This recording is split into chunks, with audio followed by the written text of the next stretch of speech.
Bom dia, seja bem-vindo ao programa Ciência em Movimento, o seu programa de entrevistas na área de ciência, tecnologia, inovação e educação. Hoje, com destaque, o professor Ricardo Iog, que é pesquisador e mentor na área de inovação aberta e espaços colaborativos de inovação. 25 de julho de 2017, eu sou Márcio Campos, estamos começando uma nova edição do programa Ciência em Movimento. Fique com a gente volta já. Estamos de volta com o programa Ciência em Movimento e hoje no destaque a entrevista com o professor Ricardo Iog, que é pesquisador e mentor na área de inovação aberta e de espaços colaborativos de inovação. Professor, obrigado pela sua presença aqui, né, subindo a serra para fazer essa entrevista. Sempre um prazer. Pode convidar que a gente vem. Professor, o senhor é conselheiro, mentor em projetos acadêmicos e institucionais de inovação aberta e de espaço colaborativo de inovação. E é membro da agência da PUC-Rio de Inovação. Sim. E professor da PUC-Rio e professor convidado de programas executivos do IBMEC e da pós-graduação do Instituto Europeu de Design.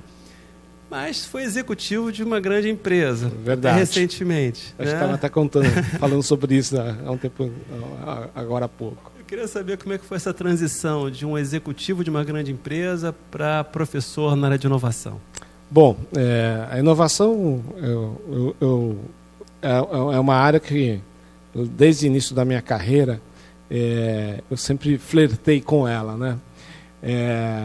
Quando eu estava até subindo a serra, estava lembrando isso, né? Estava dirigindo, vindo para cá.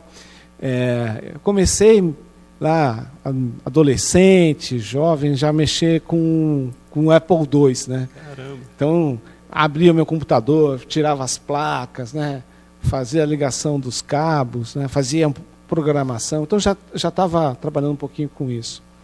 Foi legal que a minha geração foi uma geração que enxergou todo esse processo, né? E aí, depois que eu fui fazer engenharia, sou engenheiro automobilístico, né? E eu já estava olhando também a área, estava começando uma coisa chamada computação gráfica, né? E aí eu comecei a ir para essa área de computação gráfica, comecei a conhecer um pouco sobre projetos feitos com computação gráfica, aí na época começava a se falar de CAD/CAM, aí comecei a me envolver com projetos de CAD/CAM. Então sempre foi assim, minha vida foi nessa área, na indústria, trabalhando com tecnologia, principalmente tecnologia emergente. Aí foi em 97, 98, eu estava contando para você que comecei a trabalhar com impressão 3D. Era tão caro, mas era tão caro a tecnologia, que poucas empresas tinham acesso. Eu não tinha nem condições de comprar o equipamento, né? E hoje a gente vê, você vai em umas livrarias, você encontra a impressora 3D sendo vendida, né? Isso me levou até, seguindo minha carreira, fui para uma vida executiva, fui head de uma operação de uma multinacional para a América do Sul. E aí, só que um dia eu acabei pensando um pouco no futuro, que eu sempre gostei de trabalhar com estagiários também, né? Formar estagiários. E aí eu decidi fazer meu sabático. Eu fiz o meu mestrado. E aí quando pensei qual que vai ser meu papel, vai ser voltar para o mundo corporativo ou ir para o mundo acadêmico, e aí eu achei que tinha um gap, que é exatamente a ponte entre a universidade e o mercado, o mundo corporativo. E eu falei, bem, e se eu trabalhasse toda essa área de inovação para fazer a ponte? Foi aí que deu o insight, aí veio os convites para dar aula no IBMEC, veio o convite da Agência de Inovação da PUC, e meu papel hoje é exatamente esse, né? É fomentar a inovação fazendo um encontro desses atores aí. Quando a gente fala desse tipo de inovação, a gente está falando de uma inovação que a gente tem pautado aqui no programa bastante, que é uma inovação que ela vem da ciência e da tecnologia. Ela não vem apenas, tive uma ideia na cabeça, ela vem porque teve um preparo antes na área científica e tecnológica, teve um conhecimento científico forte na área da matemática e tudo mais. Como é que você está vendo hoje essa questão dessa inovação intensiva em conhecimento aqui no Rio de Janeiro?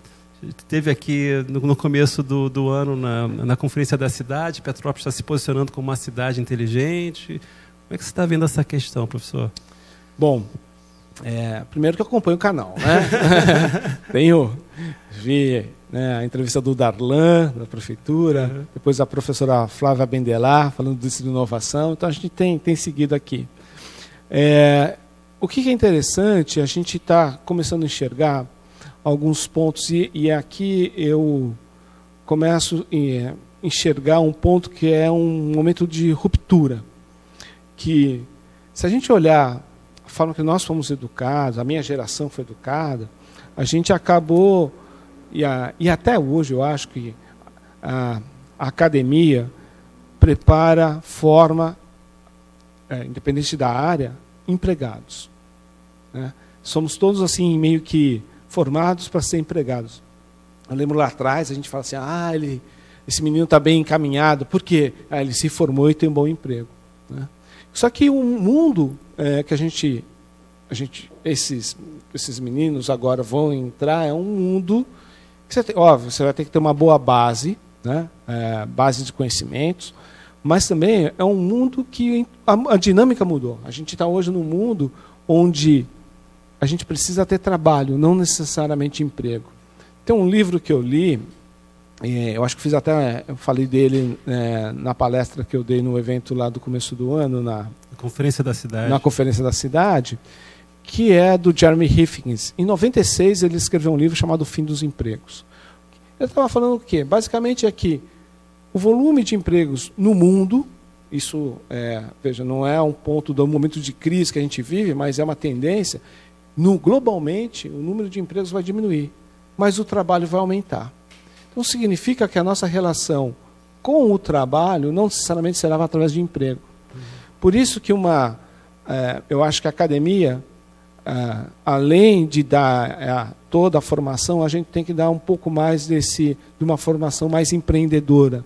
Porque mesmo que esse menino for trabalhar numa empresa, essa empresa vai querer alguém com um espírito de empreendedor também. É o que a gente chama de intraempreendedorismo. Então, quer dizer, a gente está passando um momento que está tendo várias discussões na academia. Teve recentemente o COBENG, que é o Congresso de Ensino de Engenharia, por exemplo, e essa foi uma grande discussão que estava acontecendo no âmbito nacional. E fora do Brasil, isso também está acontecendo. Pois vamos falar um pouco fora do Brasil. O senhor esteve na Suécia, convite do governo sueco, para conhecer o ambiente de inovação deles. E vamos falar aqui em primeira mão, como é que é o ambiente de inovação sueco, o que nós temos que aprender com eles. Talvez é interessante, né? Primeira mão mesmo, porque talvez seja a primeira entrevista que eu dou depois que eu voltei. Tem um mês que eu estava em Estocolmo, né? Interessante que foi um aprendizado, né? Foi uma semana, mas eu tive várias reuniões ali com órgãos governamentais, com universidades, com startups, com espaços de coworking. E o que é interessante? Eles têm um modelo, né, já bastante conhecido, que é um modelo que a gente chama de Triple Helix, que você tem governo, universidade e sociedade. Né? E a interação entre eles chamam dessa hélice tríplice, é o que gera a inovação. O que é interessante é que essa relação entre esses atores do ecossistema de inovação é baseado na confiança. Então, cada um sabe e tem consciência que tem um pedaço da mandala, e a mágica só vai acontecer se esses três pedaços se unirem. Então, existe uma grande sinergia, uma grande troca. Né? Por exemplo, eu tive em uma universidade, né, a KTH, que é uma das principais universidades lá na Suécia. Eles estão olhando esse ponto que eu falei do empreendedorismo, mas assim, desde o momento que o menino entra na universidade, independente da área que ele vai fazer o seu curso, ele é estimulado a empreender. E não é só um domínio adicional que ele vai aprender empreendedorismo. Ele é incentivado a criar um negócio. Isso que eu ia perguntar. A universidade ela já está direcionada a empreender. Sim. Ela já tem... Você chegou a analisar currículo ou alguma coisa assim? Chegou a ter esse tipo de análise? A gente tem, por exemplo, né, se a gente olhar as nossas universidades, a gente tem lá a disciplina de empreendedorismo, algumas têm o domínio adicional, por exemplo, a PUC-Rio tem o domínio adicional de empreendedorismo, mas eles vão um pouquinho além. Assim, olha, a gente não quer que você monte só um plano de ação, tenta montar alguma coisa com isso. Então, por exemplo, e aí entre os outros atores, né? Então, a Agência de Inovação da Suécia aporta recursos para essas pequenas startups. A sociedade vê, por exemplo, algumas empresas encaixam, tentam ver como é que se pode trabalhar e interagir com essas startups. Então, é interessante o modelo, o modelo já é conhecido, mas presenciar, ver o modelo funcionando, é interessantíssimo. Eu acho assim, eu voltei outro dessa viagem, né? Eu acho que abriu o leque, né? Eu estou conversando com a embaixada, a gente deve estar promovendo, inclusive no Rio de Janeiro, vai ter o evento que é a Semana de Inovação Brasil-Suécia, e eu estou colaborando para a gente ter alguma coisa no Rio de Janeiro para isso. Então, a hora que eu tiver, eu te dou primeira mão, também a gente passa aqui para o canal. Bom, estamos conversando com o professor Ricardo Iog. Vamos fazer um breve intervalo, voltamos já.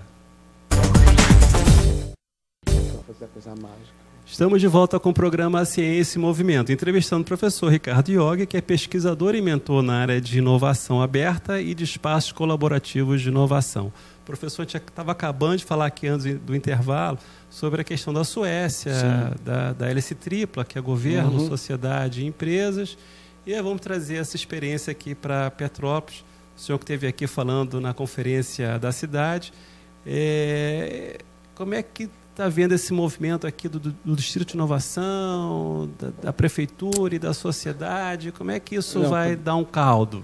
Pois é, bacana a gente ver, né, porque foi na conferência que a gente apresentou o conceito do Distrito de Inovação, e eu senti, pelo menos a gente está vendo assim, a cidade abraçar a causa de um Distrito de Inovação em Petrópolis, e no fundo existe uma correlação com o modelo do Triple Helix, né? Então, se a gente enxergar, né, os atores governamentais, as universidades e a sociedade, a indústria abraçando, a gente tem ingredientes aqui, né? Talvez assim, eu já tive em Boston, já tive lá na cidade do Porto, onde tem distritos de inovações. Eu acho que os ingredientes estão aí. Eu acho que Petrópolis tem todos os ingredientes. Foi até que eu comentei na minha apresentação. Está faltando agora colocar esses atores para fazer essa hélice girar. Eu acho que... poxa, a gente tem um LNCC aqui, né? A gente tem boas e grandes universidades, a gente tem grandes empresas aqui na região. Então, existem vocações, né? Turismo, indústria cervejeira, moda, enfim, tem várias áreas aqui que poderiam estar se colaborando para criar esse ambiente favorável. Eu torço muito para que isso aconteça aqui. Agora, quando a gente fala de inovação, estamos falando assim de parceiros dentro de um ambiente de inovação. Mas se a gente for levar isso para dentro de uma empresa, a empresa também tem que ter a sua, como a garotada fala, a sua pegada de inovação, o seu... Tem que entrar na vibe, como dizer. Tem que estar ali.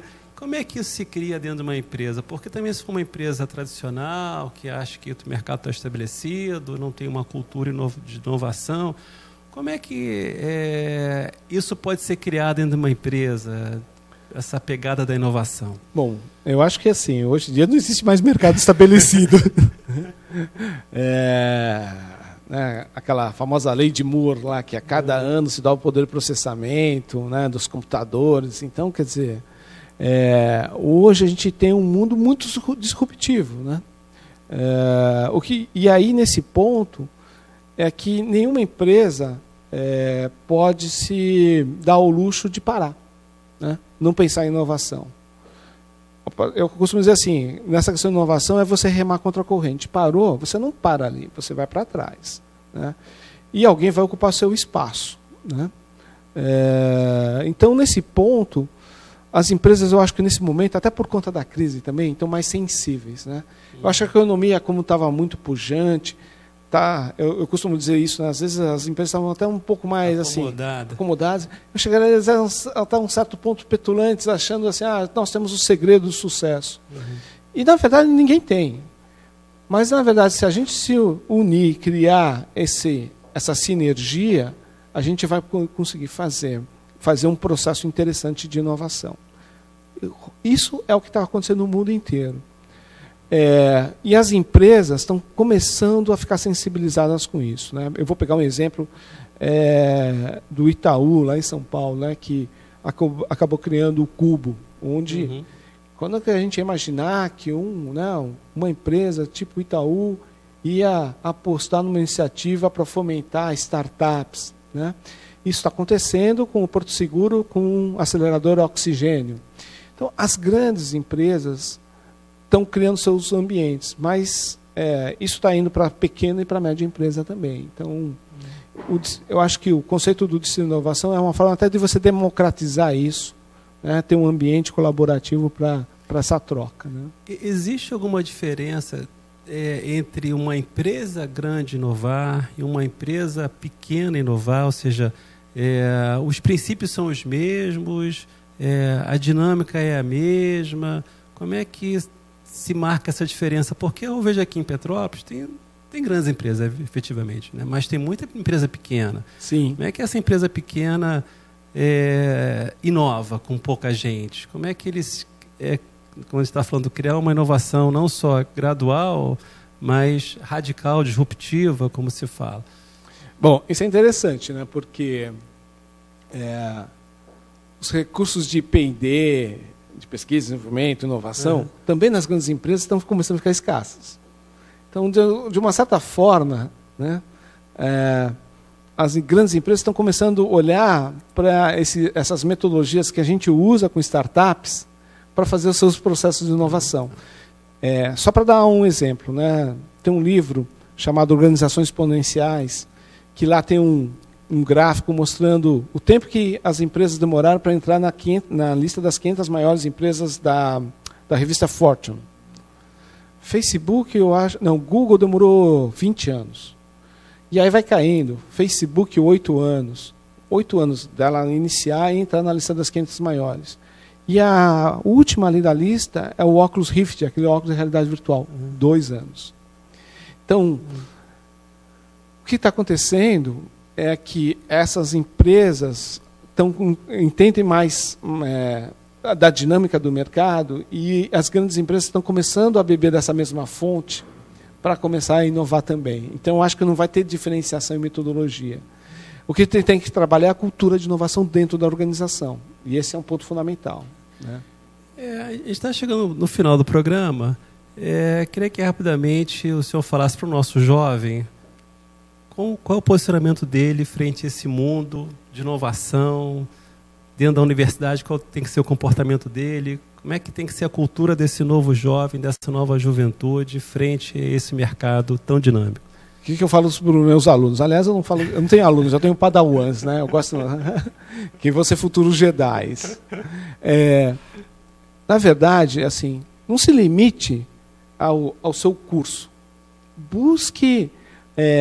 Porque a universidade, eu chamo de um parque de diversão. Você tem várias áreas de conhecimento.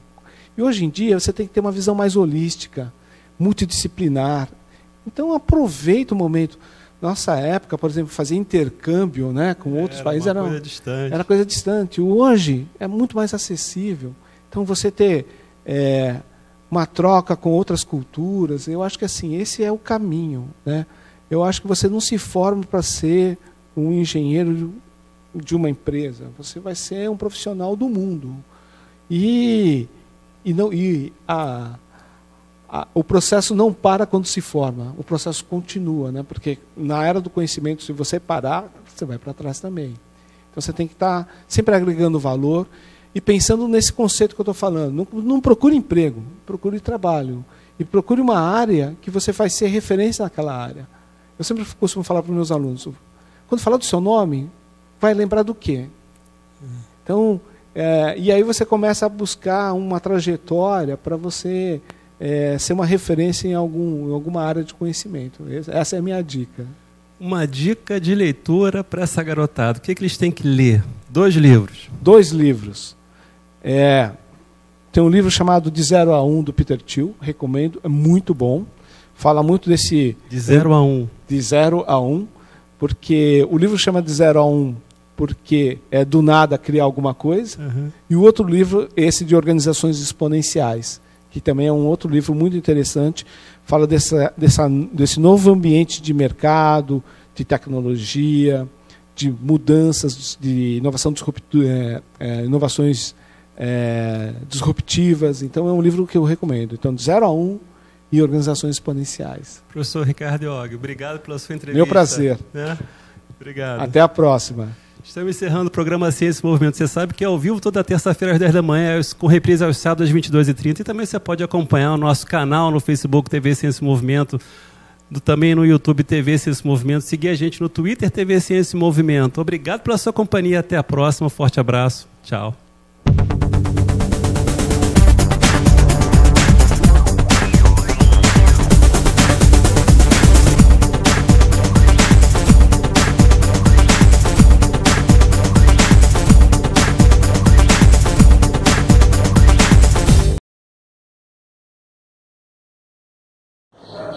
Foi. Estamos começando os bastidores do programa Ciência e Movimento com o professor Ricardo Iog.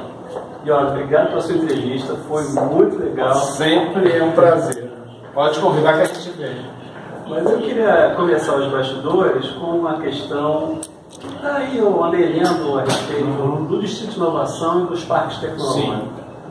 Qual a diferença disso, afinal? Qual a diferença entre um Distrito de Inovação e um parque tecnológico? O parque já é um conceito, talvez o Distrito de Inovação é um conceito um pouco mais recente. Mas o parque tecnológico, geralmente ele está às vezes atrelado a uma universidade, né? Se a gente olhar os exemplos de parques tecnológicos, as empresas acabam também ficando nesse ecossistema, muito na questão, olhando nesse momento de tecnologia. E o Distrito de Inovação, ele tem uma visão um pouquinho mais ampla. Ele busca um impacto social naquela comunidade. Não necessariamente é uma universidade que está hospedando aquele ecossistema, né?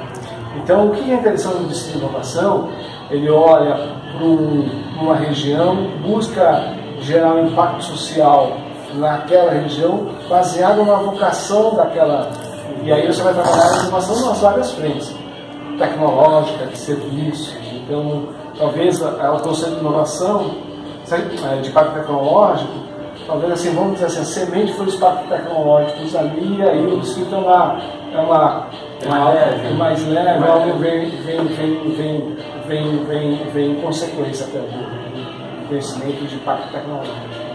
Você estava comentando também na entrevista a questão de inovar numa grande empresa e inovar numa pequena empresa. E aí o senhor tem um framework de inovação. Sim. Que queria que o senhor explicasse um pouco como é que funciona esse framework. Está aberto, é livre, então pode usar. Hoje tem mais de 10 mil views na plataforma SlideShare. Na verdade, sim, ele foi usado no projeto da FINEP, no chamado NAGE, Núcleo de Gestão e Inovação, feito lá na PUC. Uma parte do projeto foi usado no framework. E eu decidi deixar ele aberto para quem quiser usar, exatamente para gerar impactos, né? Então, a gente está precisando tanto. O Brasil está lá entre as 10 principais economias, o último ranking, 69º em inovação. 10, 69, é uma coisa distante. Então a gente precisa gerar mais cultura de inovação. E o que é interessante é que o framework, ele pega os conceitos e ajuda as empresas, desde uma startup até uma grande empresa, a criar uma espinha dorsal do seu plano de inovação. Porque quando a gente fala de inovação nas organizações, sempre tem uma ação tática. A gente vai desenvolver um produto, a gente vai fazer um hackathon. Tá, mas acabou isso, e aí? Está faltando um pano de fundo. Foi aí que nos motivou a pensar de uma visão mais estratégica, a criar uma estratégia de inovação. E o Framework ajuda exatamente isso. Era quase um canvas, né, que ajuda as empresas a desenvolver o seu plano de gestão de inovação, desde a coleta de ideias, prospecção de novas tecnologias, até você ter a retroalimentação daquilo que sai como inovação, como lições aprendidas, cultura, geração de cultura na organização, para você cada vez fazer um processo contínuo, não inovar uma vez só. Uma coisa que eu gostei quando li sobre o framework é porque a gente fala de inovação, às vezes pode ser qualquer coisa. Uma empresa, alguém né, tira uma ideia e pelo framework, pelo que eu achei isso muito legal, você alinha essas ideias ao que a organização é. Exatamente. O que ela quer, o que ela quer ser. Então isso filtra de certa maneira. Exato. Porque se tudo entra como ideias, a boca do seu funil de inovação fica enorme. E aí a organização começa a se perder. E não necessariamente gera transformação. Exatamente. Então, ali entra até um questionamento. Será que eu sou hoje como organização, serei amanhã? Será que o que eu faço vai ser útil à sociedade no futuro? Então você começa a tentar enxergar cenários futuros e tentar se projetar ali e as iniciativas de inovação têm que estar alinhadas com esse processo também. Até com o que a empresa está querendo ser. Ou que Exatamente. ela tem que saber o que ela é e o que ela quer ser, não é isso? Você deu o exemplo do fabricante de orelhão. Né? Fabricante de orelhão na década de 1970 era ótimo, né? Tem um telefone fixo. Dá para garotar o que é Pois é. Falar o que é um telefone fixo? O telefone fixo em casa. Você tinha que ir para aqueles planos de expansão, ficar naquela fila, tipo quando a Apple lança um produto, não é isso? Ficar naquela fila. Era tão caro uma situação que a gente declarava de renda isso, né? Tem um carro, uma casa e 2 linhas telefônicas. Mas aí, se aquele fabricante de orelhão, do orelhão público, ele não se reinventou, o que ele está fazendo hoje? Porque morreu. Né? Qual foi a última vez que você em casa usou um telefone público, né? Um orelhão? Então, a gente tem que se estar reinventando e olhando esses movimentos do mercado também. Agora, eu fico olhando as organizações e eu tenho interesse muito particular pela questão da educação, porque eu acho que a gente não trabalha essa questão de visão estratégica dentro de uma escola. A gente acha que tem que só dar aula e acabar e ponto final. Esse framework ele auxilia uma escola a ver, enxergar o futuro? Exatamente. Até nessa dinâmica que a gente estava discutindo sobre o que é educação. A educação não pode ser da mesma forma que nós aprendemos ali.